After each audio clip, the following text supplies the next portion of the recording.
Incwadi yabaseKorinte bokuqala, isahluko sesibini iyafundeka.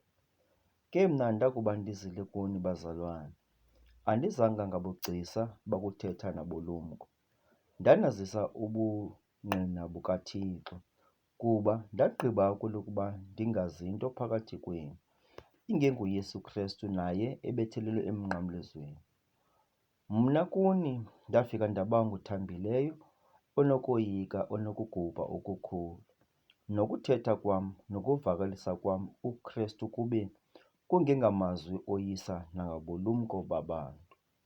Bekungokuqondakalisa komoya nokwamandla, ukuze ukholo lwenu lungabi sebulumkweni babantu, lube semandleni kaThixo. Ke sithetha ubulumko phakathi kwabagqibeleleyo, ubulumko ke obungengobeli phakathi, nobabaphathi beli phakathi ababhangayo. Sithetha ubulumko bukaThixo obusemfihlakalweni, obo ke bufihlakeleyo, owathi uThixo ngenxa engaphambili, kwangaphambili kwawo amaphakathi, wabomisela uzuko lwethu, ekungabakho namnye wabaphathi beli phakathi ababaziyo, kuba ukuba bebebazi, ngebebengayibethelelanga emnqamlezweni inkosi yozuko, njengokuba kubhaliweyo kwathiwa, izinto ezingabonwanga liso, nengazivwanga ndlebe, nezingathanga qatha entliziyweni yomntu, zizo uThixo awazilungiselela abo bamthandayo. UThixo wazityhila kuthi ke ngoMoya wakhe, kuba uMoya uphengulula zonke izinto, neenzulu zikaThixo, kuba nguphi na kubantu ozaziyo izinto zomntu, ingenguwo umoya womntu okuye.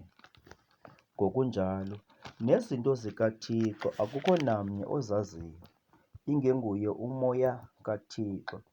Ke thina asamkelanga moya wehlabathi, samkela uMoya ophuma kuye uThixo, ukuze sizazi izinto esazibabalwayo nguThixo, esazithethayo nokuzithetha, kungengamazwi anokufundiswa bubulumko babantu, kungawo nokufundiswa nguMoya Oyingcwele. Izinto ezizezomoya sizilungelelanisa namazwi la angawo omoya.